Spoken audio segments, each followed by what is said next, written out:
Row, row, row your boat. It's China Spoilers.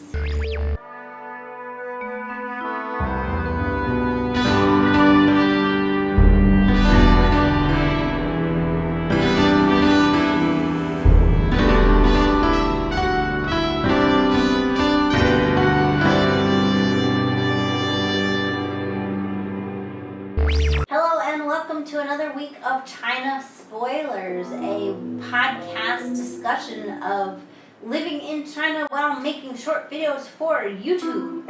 I am Emily, and with me as always is Peter. And this week we're keeping things a little loosey-goosey. We're on summer break, which actually means more work for me. So we have no set homeschool film school tonight, but let's just kick things off. Wait, where are we?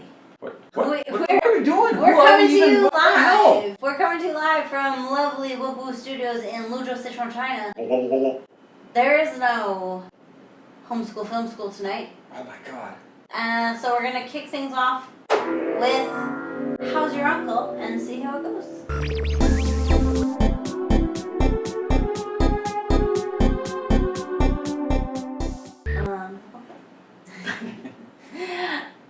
So I am halfway done with summer camp, which is very exciting at the same time as it feels like it's going to last forever. But I'm getting in a groove with the kids. It's funny, we don't have kids and we don't plan on having any. So I didn't expect to find myself saying stuff like, Thomas, clap your own hands, not Joshua's. Or, Kelly, please stop licking me. Which is a problem because I think licking people is hilarious. But you can't laugh at kids or they'll do that thing. They'll lick you? They'll do it more. I mean, she hasn't stopped. It started last week and it continued today. She's still licking me. Kelly is like six, I think. And I do think it's hilarious. What's the normal age of stop licking? I don't know. I haven't reached it. I mean, she's a good kid, but she's not like serious about it. She's doing it as a joke, which makes it even more important that I don't laugh at it. And so far I have. So far I don't think I have, but so far she also hasn't stopped. So I'll keep you updated on that, on the licking situation. My basil plant is growing nicely. It's started to grow the leaves are like forming those little bubbly ridges that are characteristic of a basil leaf. They're not quite big enough to eat yet, but maybe next week they'll be big enough to start picking some. I mean, we could eat them. They're just too small. They might be like sour or bitter, rather. I think they get sour at the end of their life. I think at the beginning it's just But what about bitter? Too small. I think bitter and sour are the same thing. So maybe they're sweet. They might be sweet. Quick. No, because we want them to get bigger. Oh. And then we can have so much basil. We'll send some to you. Is there like a basil clock that you can decide when it's perfect? I think it's less of a science than that. I think it's an art. I think it's when we're hungry we can pick them. Living on the edge. Yeah. So that's the basil update and the school update. The school update wasn't as exciting as I hoped. But I did have a few interesting cultural moments last week. I had lunch with my friend Jessie, who you may have seen in some of our old videos. We interviewed her. She's a med school student. She's finished med school here in China, and she's going to the United States, actually, to study biotechnology, I think is what she settled on. But she was one of my very first students ever, back when I was teaching middle school. She was not a kindergarten student who is now a grad student. We haven't been here that long. But yeah, she's one of my very first students, and now she's a grad student on her way to the United States, which is very exciting. And we were talking, because she did study medicine, we were talking about Chinese medicine versus Western medicine versus everything. And we had a funny little moment because she was asking me like, well, what if you have a headache?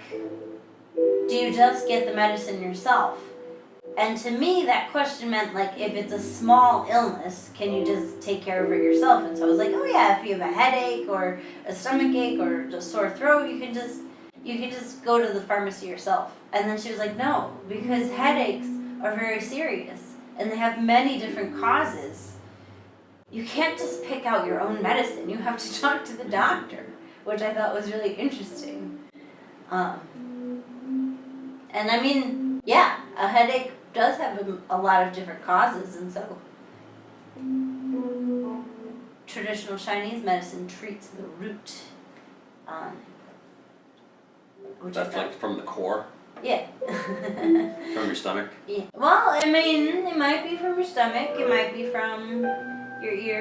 It's a lot about your temperatures being balanced, I think. Which I don't know. Hence the hot water. Oh yeah, that's why everybody drinks hot water. I don't know how much I buy into it. It's not science tested, but it is tradition tested. What does that mean? And I did go to a doctor today and get some Chinese medicine, and it made me feel better. Speaking of, you met an old dude. Oh yeah, so I went to the clinic I usually go to, and there's usually the doctor who's there was not there, and it was this older guy. And he wasn't wearing, usually they do wear a white coat and they look doctory. He wasn't wearing that because it's like super hot out, so he was just wearing like this old man flowy shirt. And he was sitting in the doctor's seat, but there's a way here with older people that sometimes they just like sit places because they're old. And that's fine. So I was not sure he was the doctor, even up to the moment he asked me to sit down and look in my mouth.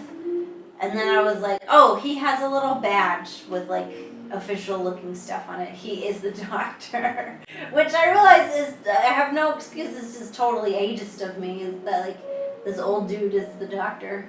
But he was the doctor. And he gave me some stuff to dissolve in hot water. I mean, I think it's a combo of Western medicine and Chinese medicine. And it worked. And it made me feel better, so it worked. And to be perfectly honest, I don't know what the stuff that American doctors give me does, so don't base any judgment on what I say, because I'll just do whatever anyone tells me to do. And the same service you would have gotten at CVS.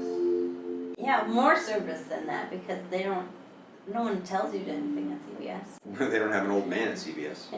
Well, and by contrast, like, he did give me an examination, and we talked about, like, do you have a cough? Is there a headache? Is your nose running? What kind of stuff is coming out of your nose? Like, all the right questions. And it was more detailed than when I go to the Western medicine doctor at the hospital for my asthma medication, which he doesn't ever tell me anything. He's just like, he looks at the test that we run and circles a number, and he's like, here, now you take this.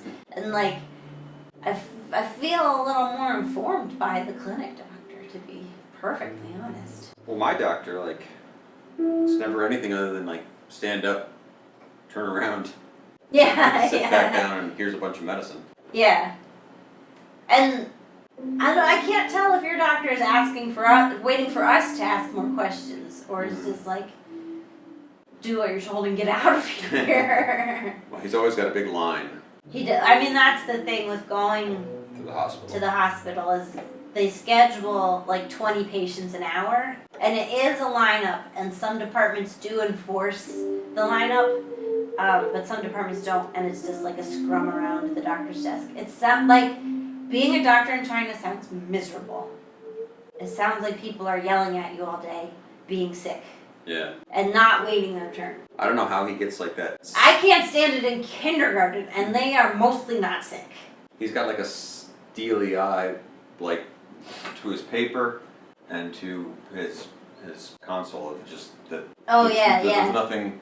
There's like 40 people yelling at him, and he's just. He's got his like cone of concentration. Your doctor's very congenial. Yeah. My doctor is not congenial. He's not friendly at all. Luckily, my doctor has a nurse Ratchet that's at the door. Oh yeah, she's very much into enforcement. Whenever. My when she's at the door. doctor. Nobody even bucks the lineup. Everybody lines up. Nobody even someone down there is running the show with a iron fist. Yeah, upstairs, if your doctor's nurse is not keeping things in order, people do tend to creep in. Right ahead of us. Yeah.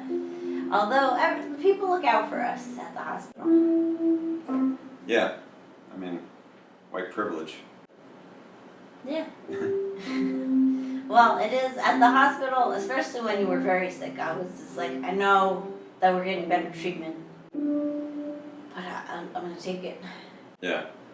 Yeah, I mean, I could even tell being out of it was a little upsetting. Like, Yeah. what about that guy? Don't matter. Go. But I try to give back in other ways. Yeah. I try to teach the children well. I try to do my job that they pay me for. But yeah, so that was my medical experience, and then kind of related also. We did so Thursday at school is cooking day with 4-year-olds is never like heat applied. So we made like yogurt pops. So they got to mix yogurt and like some fruit or granola or candies or whatever and mix it in, and then we stuck them in a pop maker. But in China, it's a big deal eating cold food and hot food. And so some of the children, my aide, my assistant, asked all the parents, which I was very grateful that that's her job. But some of the kids were not allowed to eat them frozen. They had to eat them room temperature, which caused a stir when the frozen pops wouldn't pop out of the molds and the room temperature pops were ready right away. And I mistakenly gave out the room temperature pops first, not anticipating that we would have the cold issue. And so the kids are snacking away and the other kids are like, we're fine! And that's a disaster. But I mean, I thought that was interesting. Like, you'd never have to have, you'd have to have so many other considerations making snack in an American school anyway. Like peanut allergies or whatever, other allergies. Food allergy is a huge thing. And China, food allergy is nothing. Nobody talks about food allergy. But if your food is cold, you have to get like special permission for the kids to eat cold food. And even like the water they drink during the day, some of them are very specific, like they have to have a hot water during the day. They can't even drink room temperature water. Which I still have the question with, did they know that the yogurt was, what about, did they just think it was going to turn into ice cream? Or, I mean, it froze like a freezy pop. Yeah, so it was like a fudgicle?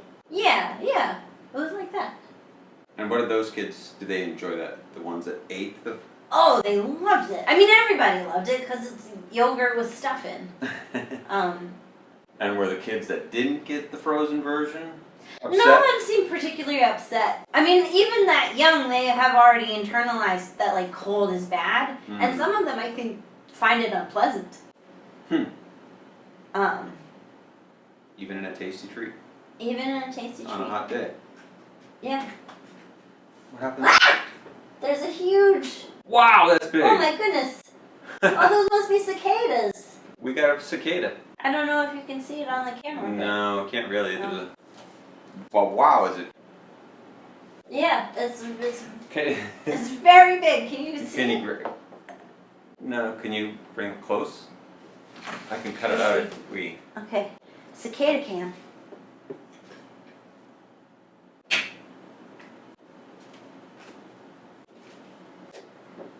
Can you see it through there? The glare is kind of... Oh, you can get it a little. Don't come in. Don't come in the house. Cicada cam. It's like a freaking bird. Here's my hand for reference. It's pretty big.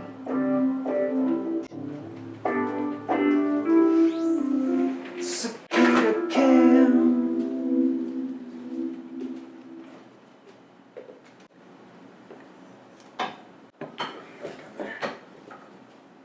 I could just chop that a little bit up. Yeah. Gotta have cicada cam. Hopefully we actually heard it on the cam. And it hit like a bird. Yeah. Well, there were two, and one came in and Oh, like hand. flapped on the window there. Okay. Yeah, it sounded like a bird. I thought somebody like threw a baseball at the window. I thought we were having another earthquake. Although earthquakes aren't loud. And not nearly as loud as that. Yeah. But yeah, it's cicada season. They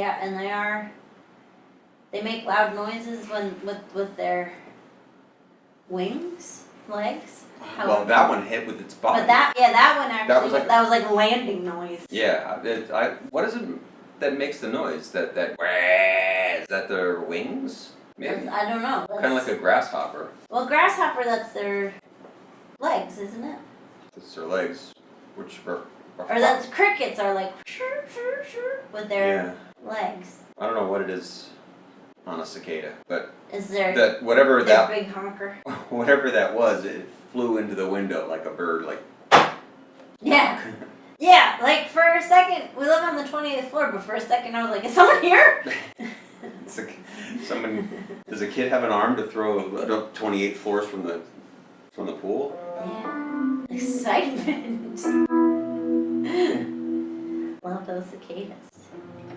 So what were we talking about? Oh, the yogurt pops. Yogurt pops. Yeah, so I mean they came out. The kids, once they had their own, they don't compare. They're not like terribly worried about the other kids. They got their own business. Yeah, they got their own business. They eat them up. Some faster than others. But yeah, it was an interesting week of like folk wisdom coming to the fore.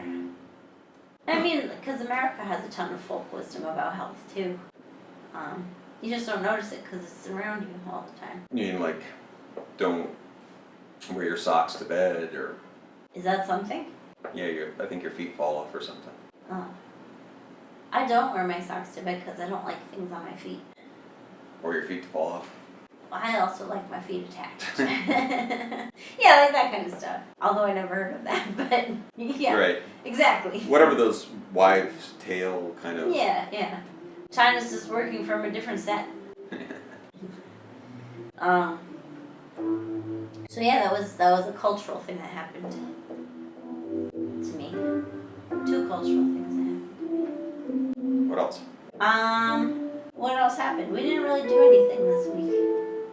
I've been talking on the phone more in Chinese, which is that's scary and exciting. It's all like coordinating deliveries and things, but it's good practice.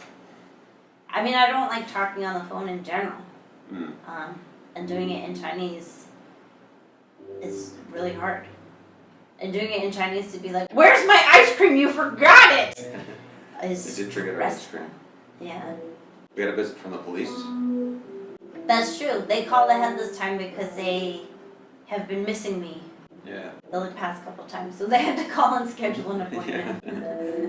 It's our same usual officer. Yeah, you recognized her because you've been home every time. We gotta And it was like the quickest. Again, I don't want to get anyone into trouble. They did a very thorough job, and just like that every time, it's perfect. But there was like the most perfunctory, like, okay, you're here, good, snap, okay, bye. Who were they? She had like some workmen with her. Yeah, those were our maintenance workers for our complex. Huh? What did they do? They let I her think in, they let her in downstairs. and they took the photo shoot.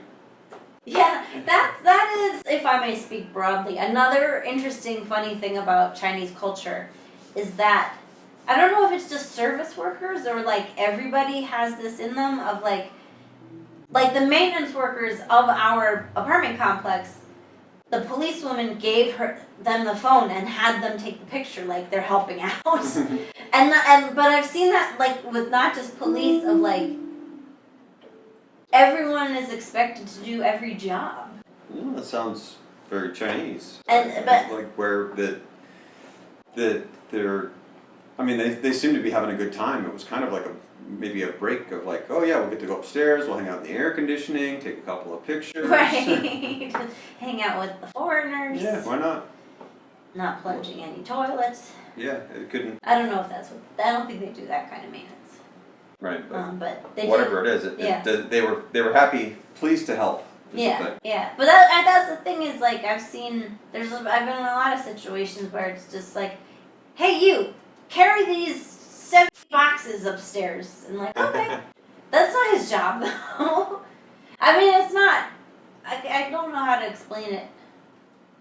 It's not that everybody's going around giving each other jobs, but it is like. Well, I mean, I guess that's part of. People are helping each other. I guess that's what I'm amazed at. We see it all the time with. I mean, we've seen it even with our Chinese friends that like that time we were like lost looking for something in the center of town. Oh yeah, and he's from town, and he just like knocked a guy on the shoulder like, "Where's this thing?" The guy's like, "Over there." What? Yeah, and we were like, "Do you know that guy?" And he's like, "No." Do you say thanks or? Yeah. No, that's just what people are doing. And that might be a South China thing. Yeah. Like everybody, or a Luzhou thing. I don't know. Everybody treats each other like they know each other. Well, I mean. And that they owe each other a favor. Or the time that we had just bought the big massage chair. Oh yeah. And we weren't able to get a taxi where we usually had. It was after dinner. It was getting dark out. And we were standing there waiting for a taxi, and no taxis were coming. And older couple, saw us there with a big, huge, heavy mechanism, and they helped us. Like we knew how to get a taxi and everything. Mm-hmm. It was a long time ago, so you didn't have any Chinese to like really tell them. But like they helped us up like 3 blocks and like over another 5 blocks. They carried all our stuff. We're like, we're okay. I guess we're all right. Yeah, I mean people are helpful. And I don't know, like is that. But people are helpful, but also like people like the policewoman didn't think twice about deputizing these guys who don't work for her to do. And I've been in other situations like that. It's not just the police, but like if I'm doing something and you're like a worker, I can just be like, hey worker, can you do this? We see the people that work on the street, like the crosswalkers and stuff. They'll help out any old job that goes by. But you were saying, like I wonder if there's that. I mean, I can't imagine. I've never really seen anything like that when we've been in the big cities like Chengdu or anything. Yeah. So I wonder. I mean, it's certainly something that we thought about when we living in Luzhou, as opposed to like if we were going to move somewhere to a bigger city. That like this is just that small town, even though it's a big city. That's still that kind of mentality of wherever we are, and of course we're foreigners, so that helps out. But then, like on the other hand, our doorman, when we have really heavy packages, they offer to bring them up for a fee, not a large fee, and sometimes I take them up on it for them to make a couple of extra bucks. I would feel weird being just like, hey, bring that up to my apartment. But if he's like, for 30 kwai, we can bring this up. Sure, why not? Yeah, I don't want to bring this up. It's heavy. I mean, it's an observation that I don't have any solid analysis of yet, I guess. But it certainly is, from day one, has helped us as our life in Luzhou has just made it like a constant, like whenever we see people, even like with taxi cabs and stuff, everyone complains, like in the big city in particular, just like you would in New York or LA or whatever, that, it's so, and I guess we've seen when we were in Kunming, they always had a hard time with taxis. I don't know if they still do or not, but like. Okay, Kunming was harder to get a taxi. But our life here in Luzhou has always been very helpful. Like, yeah. so Well, like the first time that we moved apartments, or when we moved from Luzhou to Lijiang, and we got in that mess where we hired a courier instead of a moving company. But we were boxing everything up and packing it up, and our head teacher just like grabbed some boys and was like, help them carry this stuff. And it was like, we were kind of like, but we do want the help. And so we like, and they're, 16, carry our stuff. Yeah, it's a team full of strong, I mean, they were from the basketball team or Yeah, or they were going to play basketball. But they're a bunch of strong young boys, so yeah. like, and of course, if your teacher tells you to do something, you're going to. Yeah. But they didn't seem like put out by it. No. In fact, they did a crack job at getting us in and out as best as possible. We should have got their numbers. We could hire them again. Should have paid them something. Oh yeah, I guess we should. I don't know if they would have taken it though. They probably would, especially with the teacher around. Yeah. I think that was like they're supposed to. Yeah, I think teacher Sarah would have like slapped it out of their hands. Yeah. Yeah. But yeah, so people are helpful, and yogurt is room temperature. China. Do we have any business? What's our subscriber count these days? We're at 206 today. Okay. A slow crawl. Slow crawl. I think we're in that kind of slow area where it's going to be. We're just the increments of where things fall of how people will notice you. Like there seems to be like huge pockets as to just like no you one's plateau for a while. Yeah, exactly. Yeah. Well, and that you just found out today that even if you're our subscriber, you may not necessarily see our videos. Yeah. Unless you ring the bell. More work for you, because YouTube's not showing you our stuff, even though you've asked them to show them your stuff. Something like... That's the business. the average is something like 10% of viewers that are subscribed have actually hit the bell. So, looking at those, YouTube will let all the YouTubers know that they should tell all their subscribers to hit the bell. So, rather than them just telling people. Well, you've got to tell from people our to... perspective, the whole reason we give you free content is so that you'll share our content with people. But if you don't even that doesn't work for YouTube. Yeah. Well, we're not like that addictive conspiracy theory sweet addiction video. We're not addictive. In fact, you might need a break after watching us. Well, that's a business thing, is that we have been putting out videos every day. Oh, yeah? Just about, I think, every day. Keep the flame alive. Good job. Partially because of splitting these videos up, these spoiler videos, into little spoiler videos. Yeah. I think that's our main thing that we've been working on.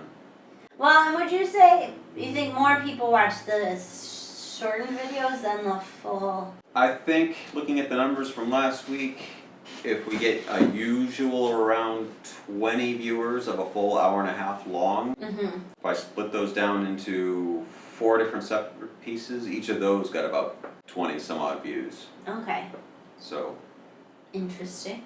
And those vary from somewhere between 30 minutes to like 5 minutes or something. So. Yeah, and the thing is, I guess, with splitting it up, like last week we talked about Marvel, so there's a whole full half hour of Marvel stuff, which is like something we don't usually talk about. Not necessarily just movies or entertainment, we're not like critics or anything, but that maybe you're wondering, should I go see Spider-Man in China? Maybe there's some information there you might use. Come to China and watch Spider-Man. It's in the IMAX theater. But that spreads it around a little bit more. I don't know. We'll see. Interesting. But that's also what we're doing is we're making shorter videos. So if there's short little videos all throughout the week, guess that kind of scatter shots, shotguns out more possibilities to see other people, or so other people to see us rather. So we're trying to do that, less actual like promoting ourselves on all the Facebooks and Reddits and Instagrams and stuff, and just kind of like let everything sit. Whoever sees us that can find us, and maybe we can kind of build that way, because we tried the other way and whoop-de-doo. It's summer break. Relax. Yeah, and everyone's on vacation too. I can even tell by all the other YouTubers that I follow. Oh yeah. Like everyone's kind of lackadaisical, especially the China ones, because everyone's gone home, or they've gone on vacation. Or they're teaching summer camp. So summer camp is actually big bucks for English teachers in China. yeah, mucho wise, because it's more intense, right? Yeah. Well, because the schools want to offer like a full day experience, or like I've been offered this, but I've never taken stuff because I hate camping. But like going camping with kids as an English teacher is a big program, I think, in the summer. Which, if you like that kind of thing, I think would be awesome. Like here, they go out to Sichuan is right next to Tibet, and so part of the geographical and ethnic. That's the word. Thank you. Part of that's that borders are not real. Part of that culture is in Sichuan, and part of that landscape is in Sichuan, and there is a big summer program that goes out to the Sichuan Tibetan plateau. But even which is supposed to be beautiful. Even our town is surrounded by what, well, when we first got here, we called mountains. Yeah. And everyone laughed at us that those aren't mountains. And yeah. when you see the mountains who are only a few hours away, well, I can see it. Yeah, these are mountains. But they're definitely they're bigger than anything that in New England. I mean, not all of New England, but they're like the Berkshires aren't that. Yeah, they're not too impressive mountain-wise. It's lovely vacationing, but it's not super mountain climbing. Yeah, but when we go up to what's the monastery? Fangshan? Fangshan Mountain. Yeah. That's a big tram ride up and everything, and. But on the other hand, it's just a tram. Well, it's just a tram, but I mean, you've got nature and cliffs and caves and lakes and it's just beautiful nature all around us. Yeah. And even just minutes outside of the city itself is all farmland, and less so more these days, but. It's a breadbasket. Yeah. And a geological wonderland. So I would imagine that, if you were to do that, if you were a camping person. If you were outdoorsy. I mean, that's when we first got here, we noticed that there's so many camping stores. Yeah. In Luzhou, even. Yeah. Because if you are a hiker, camper, outdoorsman, this is a good place to set out from, because there's a lot of. Had to put together by going to Chengdu and seeing there was so many camping stores, and then we noticed that at the hostel that they would be take a trip to this mountain, or a trip to that mountain. We're there's 15-day hikes. Sign up at the front desk. We're in a mountain climbing area. Yeah. I see. Yeah. And then it made sense when we came back and we're like, that's why, because we couldn't figure out who in our town is buying tents and camping gear that it didn't seem to be a thing. It is now, but a lot of people are buying tents so that they can just hang out when they bring them to the park, so they won't go in the sun. Yeah, it becomes your little outdoor karaoke hut. Yeah. Bring your little karaoke speaker, barbecue, and a tent. Oh. Barbecue. It's just like 4th of July. 4th of July every day. Every day? No.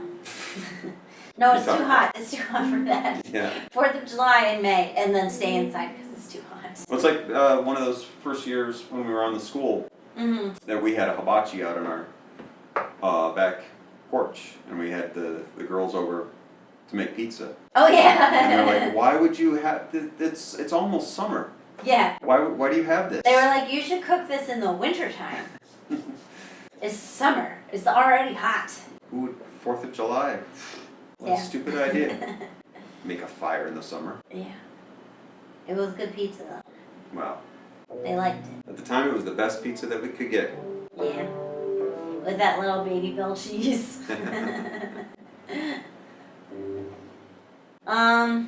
What are the sections we got? Let's commentary. On what? What do we got? What did you put up this week? Let's see. We have the series of the spoilers. So we went from China spoilers, and the Louis chopped them down into spoiled foreigners. Yeah. Our segments. So that's maybe if you've noticed some repetition, that's why that is. Yeah. So if you've watched the China spoilers, you don't need to watch the spoiled foreigners, unless you're not paying attention during this one, right? And you need a key point repeated. But if you've watched the spoiled foreigners, if you've watched all of them, you might not have seen all of them. There's not all the same segments. So if you think that you're going to get it all just by watching the short segments, you're not missing out. There's bonus content if you watch the full-on China spoiler. Right. Spoiler alert. There's more. Yeah. Yeah, so that's what we're doing with that. And while we're in a period of low production, that's what we're doing with the channel these days, so we don't have to. Well, we have that. Go on hiatus. We have the beginning of chopping down and reformatting some of the old ones. So we had it's not about what we want, which was the one about the kids in the graduation. Yeah. So we re-premiered that in a new format. Yeah. Well, I like that one. So our new, as we've said over the past couple weeks, our new experiment is just the shortest bits of the most story. And so we have some content from the past that fits that description but was folded in with other content. So now we're kind of piecing that back out. And then while he's in there, Peter kind of spiffs it up with a new edit, a new little, polish, a remastering, remastering, yeah. Visual remastering. From the original content, I think what we did is we overshot when we first started, and we were making these big long pieces that had many segments because we were trying to make some kind of like show, right? Right, and it was kind of like saying introducing someone you never heard of with a 5-hour special. Yeah. Like nobody's gonna watch that. So we might have like 5, 6, 7, 8 different segments, all put into one 10-minute piece. So if somebody watched what we were figuring, the way that most people watch YouTube is that you turn it on, and if you watch the first minute, you figure that that's what it's going to be like the whole thing. Meanwhile, we've made 5 different shows. And we made you a variety show. Exactly. But nobody is expecting that, so they don't. So we have all these bits and pieces that no one ever got to because they only watched the first minute or two. Yeah. Till a segment ended. Because when I looked at the analytics of it all, the people would drop off about the same time that our first segment would end. So it was so the video. They thought it was over. But no, that we're just getting it started. We saved all the good ones for the end. Yeah. So no one ever actually got to them. So going back into these and chopping them up and reformatting, some of them putting music in because some of the early ones didn't have music. Mm-hmm. And just putting them out as these short little guys is kind of another aspect to chopping things up into small. We're making new small videos, we're reformatting old videos but smaller, and we're chopping up this talk show into little smaller things. Yeah. Again, with a shotgun mentality of somebody might catch somebody's eye. And this one in particular was an outlier in that it's not totally improvised and it's not totally written. What I did was, so I filmed it on my way from home to work, which is about a block. And actually that day, so I go from home to work and back twice a day because I come home for lunch. And so the 3 back and forths, I kind of practiced it in my head and even like muttered it out loud to myself as I was walking to kind of get the timing to see if the story would finish in time for me to get to work. And so it really is actually pretty practiced, this one. And then on my fourth way to work, I actually recorded it. And I think, it worked out good. And that's why I can have some zingers in there without having actually written anything down. And then when Peter edited it this time, I like that you kind of put this layer of distance in the... you made the screen more dark. And like a fuzzy television coming in. Like you're getting a transmission from a distant land. And that came about from when I went back to listen to it, watch it. It had a couple of different like effects that I did color-wise to it originally, but the sound was. There was a lady following me with a. There was that, but a basket that was like. No, there's a lady talking that you can see in the background. Oh, okay. Bigger was that it was cicada season. Oh yeah. And the cicadas were just all like no matter what I could do. In the year since we've made it, we've learned a lot production wise, and no matter what I did, I couldn't just get, because you used a mic for it, right? I believe I did, yeah. And even with a mic, I still couldn't kill Cicadas how loud are so loud. It's insanely loud. It's like you were talking in a trash can or something. Mm-hmm. But I found if I put it through some filters that made it sound like you were talking through an old transistor radio, that boosted you up and the background noise down. So then that gave me the idea of like I should take, if it sounds easier to listen to and easier for me to put background music into, because there wasn't enough room. The cicadas were so loud that I couldn't put music into it because it was just like this. But that boosted your voice up, boosted the cicadas down. I could put music under it, and then it made me realize that like I should make this look like it's a transistor transmission from another universe or something like that. So that gave the whole look to it, and I put like all kinds of glitches and stuff into it to make it theatrically more exciting. But that's just to kind of go along with covering up that goddamn cicada noise. Which, I think thematically it works while I'm talking about like misunderstanding in culture versus out culture, and that this would be a transmission from afar. Yeah. Because it's all a transmission from afar. And are we copying or are we making it our own? In the case of these kindergarten robes, I still think they're ridiculous. But that's the thing that people do, so they don't think it's ridiculous. And that was the thing too with this different format of not only is the presentation different, but in the in part I was able to put in photographs of the actual things that we didn't put in initially because it didn't actually fit into the presentation that we did. That's right. So in this new format, so you can actually see what I'm talking about. Yeah, and it's just really quick, and like there's our advertisements for our videos and stuff are over it and stuff, but at least you can kind of get a rough idea of like what we're talking about. Well, and I liked, because I only took still photos, I didn't take video. Yeah. That you were able to kind of make that. I took enough photos in the same period of time that it does look like a stylistic, jaggedy leap forward through time, which made me look really cool. Because as a not good photographer, the secret I've hit upon is volume.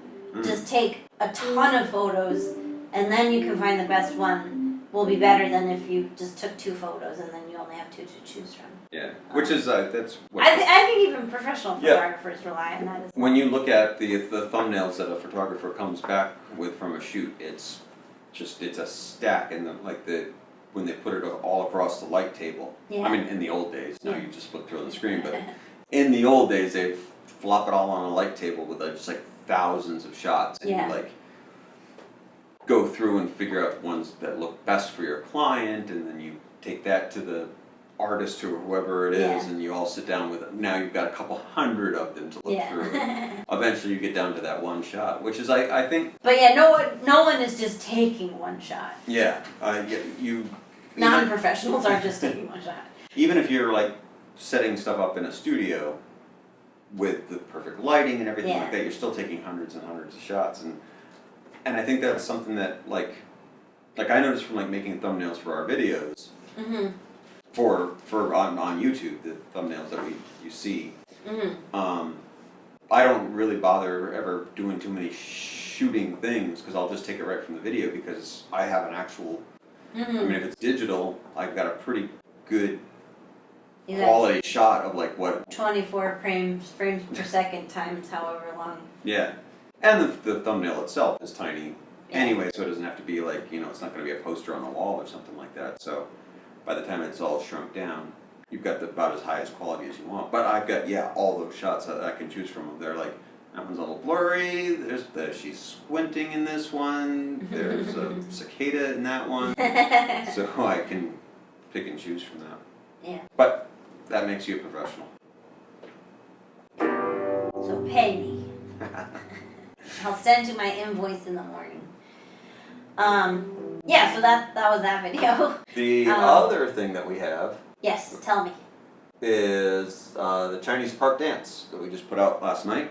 Chinese park dance. That is you with the umbrella in the rain. The Commons. Is it the glitchy one, or is it just all of them? That's the one. That's all of them put together. Oh, okay. The music video. Oh, right. Yeah. So this was. We broke them down into individual segments. Originally, it was for your spoken word piece. Yeah. Like a Jack Handy Deep Thoughts kind of thing. And this was all those different segments that we've done prior. Yeah. All chopped down to make a music video. Yeah. That was a fun morning. I think I was still on vacation. I don't know. I remember being vacation, and it was like a rainy day, but I had wanted a rainy day because that was part of the aesthetic, the color and the gloom and the umbrella. So I was just dancing with an umbrella around our apartment complex and then around the park. And because it wasn't like super rainy, but it was rainy enough that people weren't really out, so nobody really bugged me. And so I was just like dancing everywhere. And actually, public dancing is not a weird thing to do in China. Well, I mean, usually you do it in a group of people, like do it by yourself with props. But it's as for the description, I just put it up last night, so you haven't read it probably. But in the description, I gave a description that that this as a video is a tribute to the women across China and every single park. I mean, that wasn't the initial intention, but by the time we put it together, it does look like it's a tribute, which is interesting because your dad wrote about it that I can't find. Oh, he reminds me of your earliest videos of parks full of people dancing. There you go. It's true. Also, as long as we're going through that, Rooftops had that funny comment of brought back memories of an interpretive dance I used to do at summer camp when I worked at once upon a time. The dance was called The Dance of the Trout with music by Schubert. Which I love that I did interpretive dance when I was a kid too. It wasn't good, but it was fun. But The Trout by Schubert is the song our dryer plays, or washer plays when it's done. Which if you have a Samsung, your washer might play it too. It goes do do do do do do do do do do do. I don't know the notes. So yeah, that's, as Peter found out today, that's an actual piece of music and has words. It's about a trout. I know Schubert. I know the song, but I didn't know it was anything more than a dryer song now. Yeah. No, it's about going fishing for a trout and a bystander watching a fisherman. The poem was written. The words were written by someone else. Schubert just set the music. But the poem is about watching a fisherman. I like the idea. But the observers sympathies lie with the trout. I like that as simplistic as the lyrics would be, that Schubert would be like, well, I'm not touching that subject. I don't have the authority with words. Man with trout was something that he had to defer the intent to another professional. The other person, John Scoville, of his other channel, Explain Me, or Explain Myself with Me. That's his podcast? That's his podcast, so everyone, and it's a podcast too, and it's a vidcast, so everyone check that out. Writes that he thought that the umbrella cam was rad. I thought it was rad too. I like zip tied it. As we've discussed, we have a cheapy knockoff GoPro action cam, and so I zip tied it to the end of the umbrella and then just like swung it around. It's really effective. It was a lot of fun. I mean, there's definitely, in editing it, there's definitely a lot of parts where I got myself dizzy. Oh yeah, I'm sure. But when I found like the right parts, usually like with like an arc, or like when you're moving your arm up. That makes sense because that would be the slowest. Yeah. And so you get like these cool dramatics, which is the ones that I kept in there. You see like they were really cool to look at. But yeah, great video. Super happy with the music. One of like the simplest things I've written. But I think from that standpoint of. I liked it that it caught the kind of melancholy wistfulness. A little bit of Satie in there. A little bit of Tom Waits. Because that was a bit that I just like kind of woke up with complete in my mind. One of those. And I think it's interesting too because it worked really well as for those spoken word pieces that it was written for. And then by the time of like, well, I wrote it as like the pieces themselves were like really short, like sometimes like 30 seconds. But I was like, there's a whole like 3-minute song here, so like, I want to make a music video out of it. So it worked for multiple purposes. And you're allowed to. You're the publisher. You're allowed to. Send it to press. Did we publish anything else? I think that is original. Any new stuff? Pretty much it. We're sitting on some new stuff. Well, did we talk about vacation in Qingdao? Maybe we didn't. That may have been at the beginning of the week. Okay, I don't think that we talked about it last week. So that's a Peter Says video where he explains how to go on vacation in Qingdao. Which we did at one point. We did our first or second year in China. Yeah, I want to say second. I think maybe that's right. It was right. our first summer. Our first summer. Hot. That's right. And then we ended up blogging about it on paper, I almost said. Above the fold. With words on our blog, hellouncleforeigner.com. Check it out. Subscribe. You can't subscribe, it's just a blog. Go to the website if you know how to do that anymore. Put it in your feed. That was another time we were trying out like really super short stories. But that had the effect of like we were publishing one every day. So we were still talking about our summer vacation well into October. And I remember even like my dad, who like is more invested than a random stranger on where in the world I am, is like, are you guys still in Qingdao? We were only there for a week, but we got like 3 months of stories out of it. But we broke it down into like micrometers worth of stories. You made a game out of it? Yeah, I did. I hate programming in JavaScript, but this is how I learned I hate programming in JavaScript. Because Qingdao is renowned for, it has a lot of European style architecture because it was occupied, or it was a concession to the Germans after World War I, I believe. They wouldn't give the Germans territory after World War II, I don't think. I don't know. Look up your own history. But so the Germans were there. Yeah, it was something. They were there sometime in the early 1900s. That's why in the video I said it was a world war. Oh yeah, because we're too lazy to look that history. I think it was World War I though. And what? Oh, so the game I made was picking buildings in Germany and picking buildings in Qingdao, and you had to guess which country the building was in. Yeah, and if you rolled over, you could the flag would pop up. Yeah.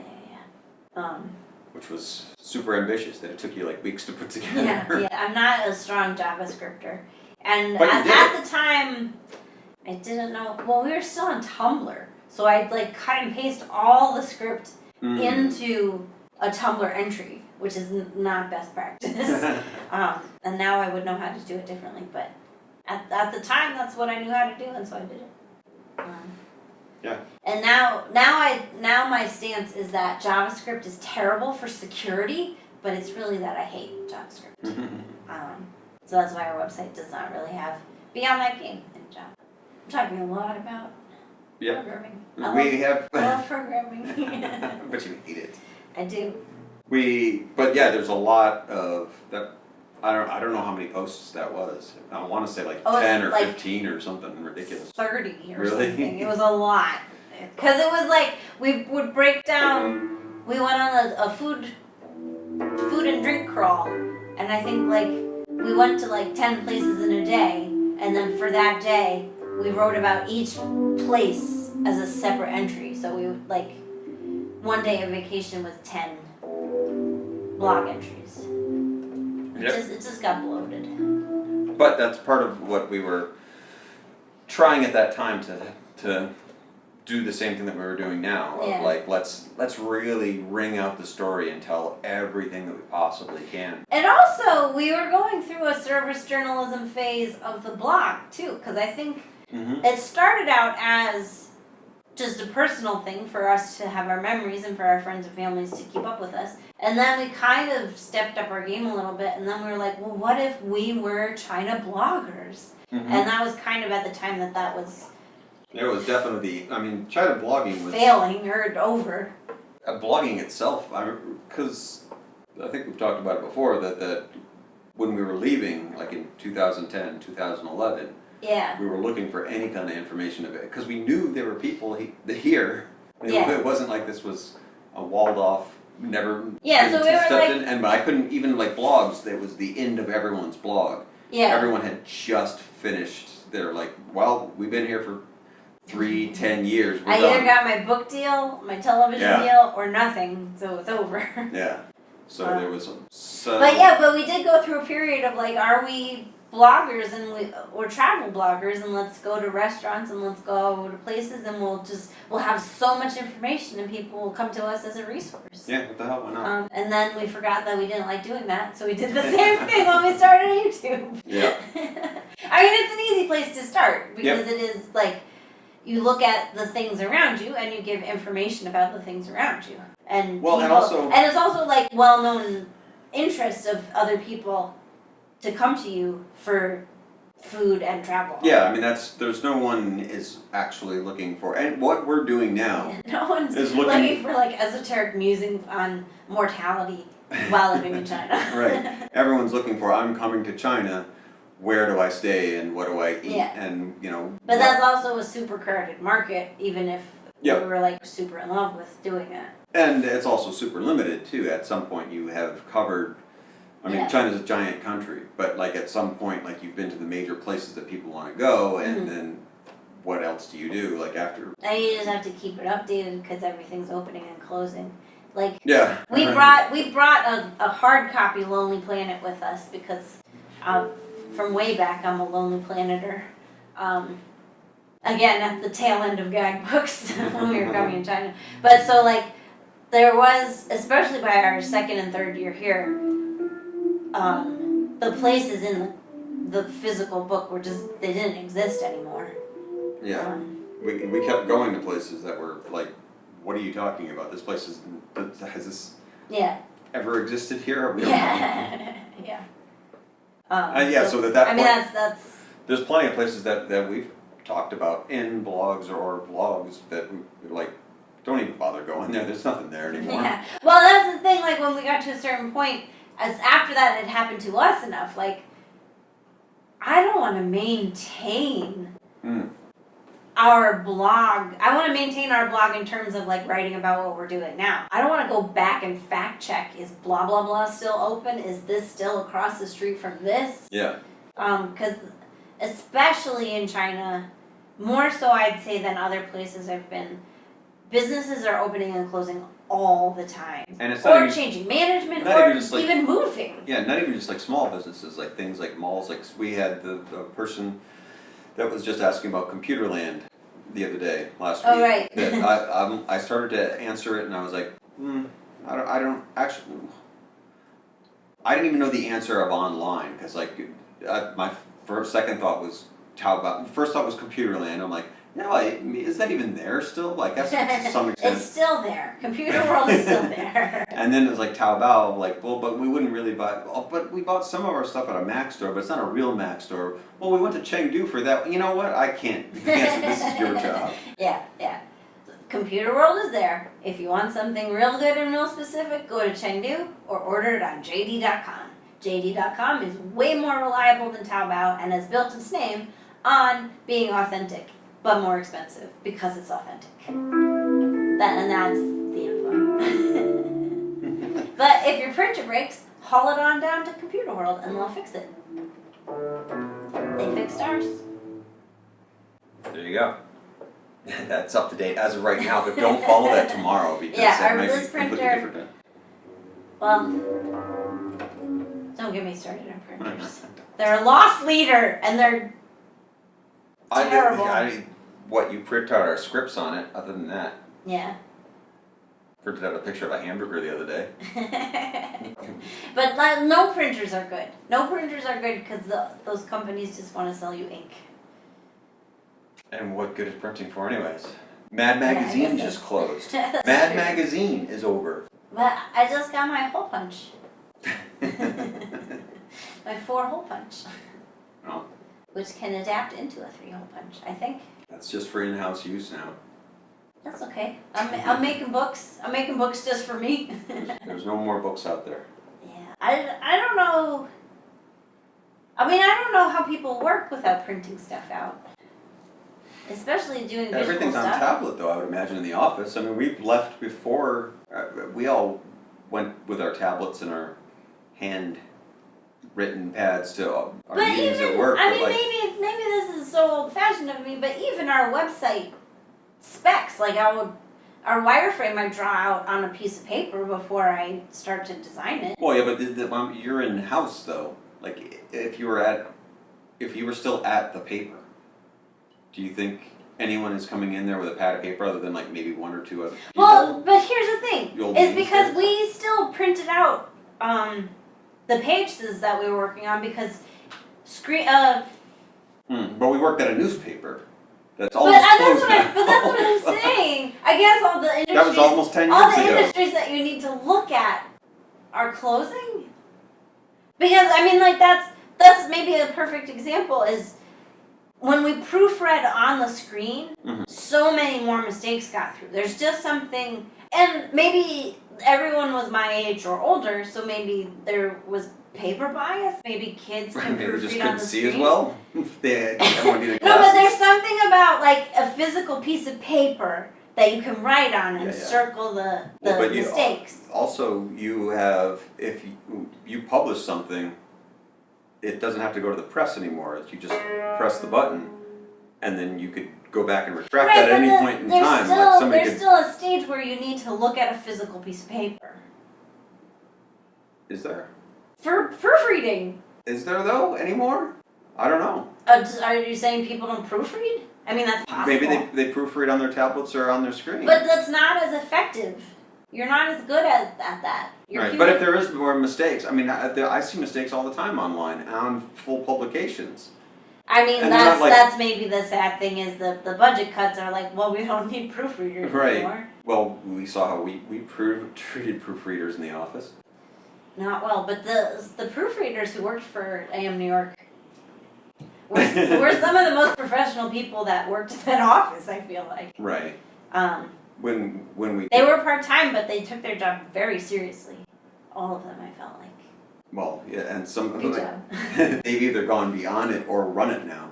Yeah, that's true. So they did their job that well. Yeah.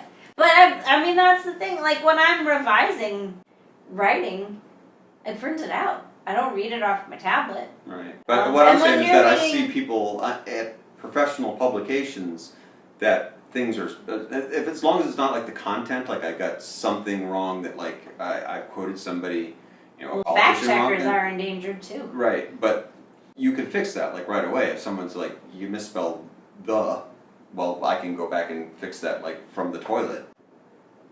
I guess, but wasn't that always a big deal when we, like, had corrections to send? Because you're sending it to a printer. Oh. Oh, you're saying they're not physically printing papers anymore? Yeah. I mean, yeah, but that's, like, hyperbolically Mag true. Magazine just closed. Oh, no. Did you even know it was still open? No, but I did see the headline that they aren't, they're just rerunning old content. Online? Yeah.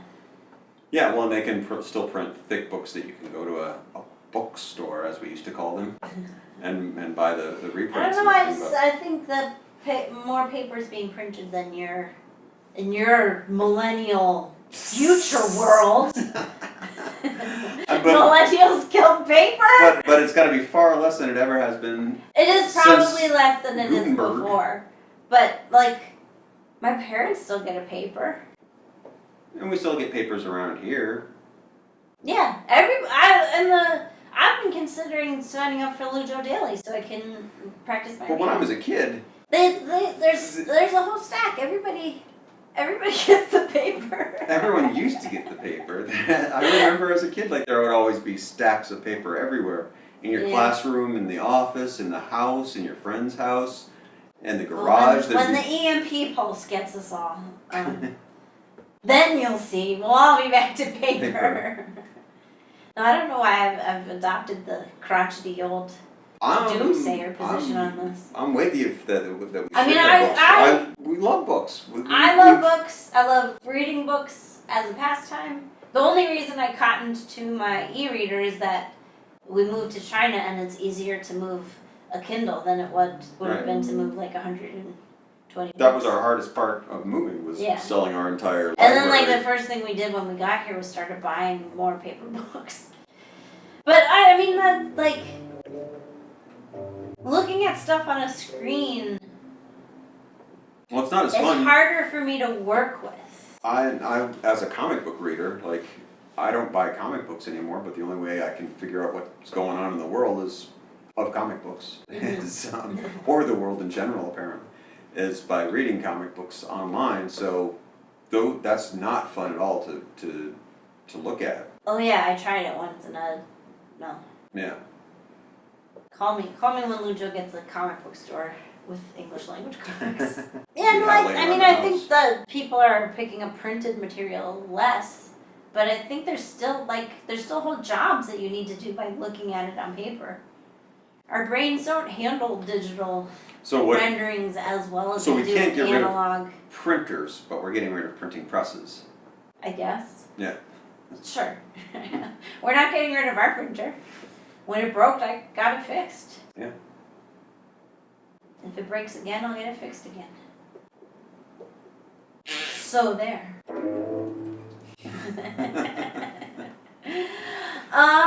What else we got? I don't know. Do you want to talk anymore? I don't know. Is there anything else that we're missing? Not really. We said goodbye to Watch It last week. Watch it. Unless you want to talk about the new movie TV show we just started watching, Years on Terror, on Years. Let's save that. Save it. What if we tease it right now? What is it? Years and Years. It's a speculative fiction about the future. If everything keeps going the way it is going now. It's the real existential horror. Apparently what it was. I found myself, we had the air conditioning on, so I had a blanket on, and then I found myself watching from behind the blanket like this. It's a British show that's on the brink of nuclear war, or is in nuclear war. We've only watched the first episode so far. Yeah, but it's terrifying. It's about 5 to 10 years in the future, and things are downhill from here. Yeah. So you can imagine. If you take the worst of what's happening now and follow that through, I guess is what the show is about. Yeah. And so there's 5 more episodes, and I'm terrified to watch every single one of them. But if you're following along at home, that's what we'll be doing. Yeah. So we'll give you a basil update, we'll give you a TV update. Stay with us for all hits.